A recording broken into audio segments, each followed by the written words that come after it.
নমস্কাৰ মই অংকিতাকালিতাই আপোনালোক সকলোকে আন এটি নতুন ৰেচিপি ভিডিঅ'লৈ স্বাগতম জনাইছো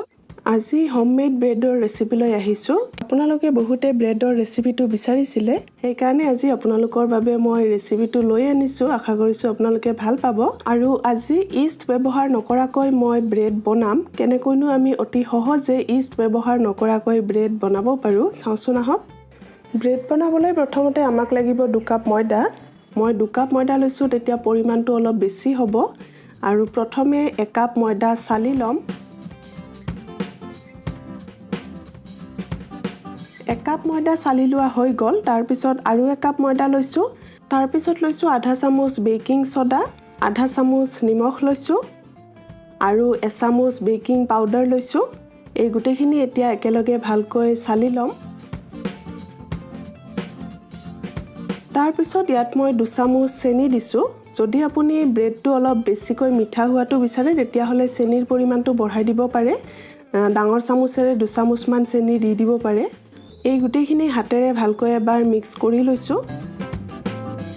তাৰ পিছত 1 কাপ দৈ লাগিব যেহেতু আজি মই ইষ্ট ব্যৱহাৰ নকৰাকৈ ব্ৰেড বনাম গতিকে ইষ্টৰ হলনি ইয়াত মই দৈ ব্যৱহাৰ কৰিছো আৰু যেহেতু বেকিং সোডা বেকিং পাউডাৰ ব্যৱহাৰ কৰিছো গতিকে গুটেইখিনি মিহলি হৈ পেলাই ৰিএক্ট কৰিব আৰু আমাৰ দৈখিনি ফুলি উঠাত সহায় কৰিব ফাৰ্মেন্টেশনত সহায় কৰিব গতিকে দৈখিনি অলপ অলপকৈ দি পেলাই ভালদৰে মিহলি কৰি লৈছো আৰু এইখিনি আমি এতিয়া মঠিব লাগিব আৰু আপুনি প্ৰয়োজন অনুসৰিহে ময়দা আৰু দৈৰ পৰিমাণটো লৈ ল'ব এইখিনি হানি লোৱা হৈ গল এতিয়া আমাক লাগিব অলপ কুহুমিয়া গাখীৰ অথবা কুহুমিয়া পানী মই ইয়াত অলপ কুহুমিয়া গাখীৰ লৈছো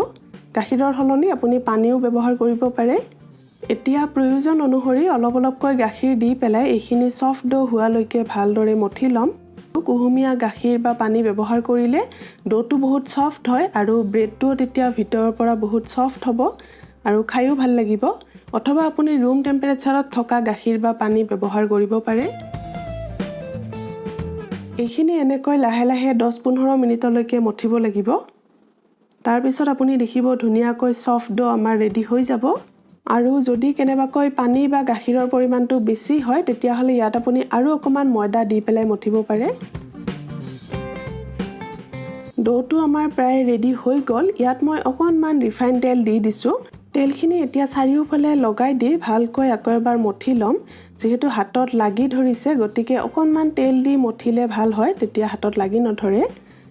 আৰু তেলৰ হলনি ইয়াত অলপ গলাই লোৱা বাটাৰ ল'ব পাৰে এয়া ধুনীয়াকৈ আমাৰ সফট ডো ৰেডি হৈ গল এতিয়া এইখিনি 2 ঘণ্টা মানলৈকে আমি ঢাকি থৈ দিব লাগিব তেতিয়া ধুনীয়াকৈ ৰিএক্ট হৈ পেলাই আৰু অলপ ফুলি উঠিব আৰু ডোটো পাৰিলে আপুনি গৰম ঠাইত থৈ দিব যিকোনো কাপোৰেৰে বা ঢাকনিৰে ঢাকি থৈ দিব পাৰে মই ওভেনৰ ভিতৰত ভৰাই থৈ দিম এইখিনি মই ওভেনৰ ভিতৰত গোটেই ৰাতি এনেকৈ ঢাকি থৈ দিছিলো আৰু এয়া চাওক ইমান ধুনীয়াকৈ ফুলি উঠিছে সাইজত ডাবল হৈছে আৰু এতিয়া এইখিনি আকৌ এবাৰ আমি মঠিব লাগিব গতিকে মই হাতত অকনমান তেল লগাই লম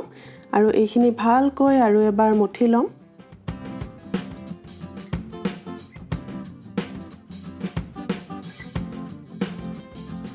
আপুনি দেখি নিশ্চয় ধৰিব পাৰিছে ডোটো কিমান সফট হৈছে ডোটো ভালকৈ মঠি লোৱাটো দৰকাৰী হয় যিমান ভালকৈ মঠিব সিমানেই ভাল হ'ব আৰু ব্ৰেড বনাবলৈ একেবাৰে ইজি হয় আপুনি দেখিছে একেবাৰে সহজ অকল ফাৰ্মেন্টেশনত অলপ সময় লয়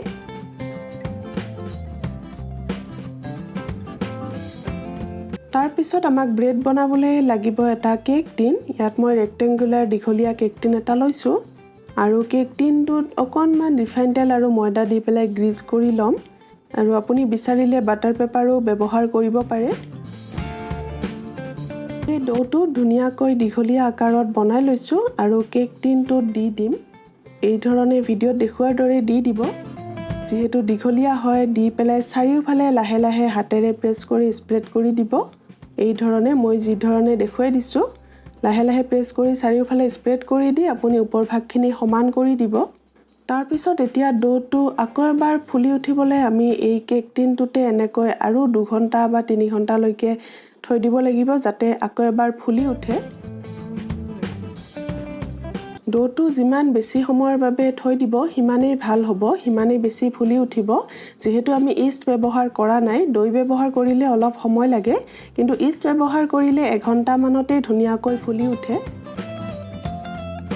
এইখিনি মই 4 ঘণ্টা লৈকে থৈ দিছিলো আৰু এয়া চাওক বহুখিনি ফুলি উঠিছে সাইজতকৈ ডাবল হৈছে গতিকে এতিয়া আমাৰ ব্ৰেড বনাবলৈ ব্ৰেডৰ ডোটো ৰেডি হৈ গল এতিয়া লাষ্ট কাম এটা আছে হেয়া হৈছে ওপৰত অকনমান গাখীৰ লগাই দিম ব্ৰাছডালেৰে চাৰিওফালে ওপৰত গাখীৰ লগাই দিম তেতিয়া ওপৰত ধুনীয়া ব্ৰাউনিশ কালাৰ এটা আহিব ব্ৰেডত যেনেকুৱা হয় আৰু অথবা আপুনি ইয়াত অকনমান বাটাৰ বা তেল লগাই দিব পাৰে ইতিমধ্যে মই ওভেনটো প্ৰিহিট হ'ব দিছো 10 মিনিটৰ কাৰণে প্ৰিহিট কৰি লোৱাটো দৰকাৰী হয় ওভেনটো প্ৰিহিট হৈ গৈছে গতিকে কেক টিনটো এতিয়া ওভেনত দি দিম আৰু 160 ডিগ্ৰী সেলসিয়াছত 40 মিনিটস বেক কৰিম 40 মিনিট হৈ গৈছে 40 মিনিট পিছত এয়া চাওক ধুনীয়াকৈ আমাৰ ব্ৰেড ৰেডি হৈ গল ব্ৰেডটো ওভেনৰ পৰা উলাই আনিছো আৰু অলপ ঠাণ্ডা হ'ব দিম এতিয়া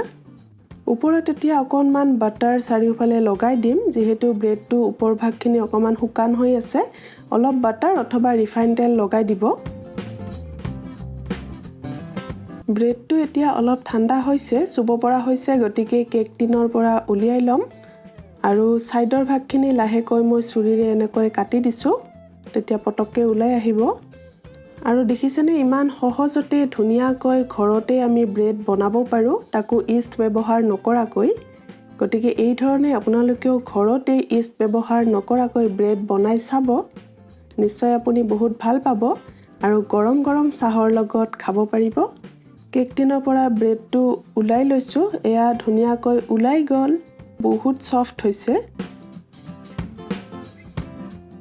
অলপ কাটি দেখুৱাম ভিতৰৰ পৰা কেনেকুৱা হৈছে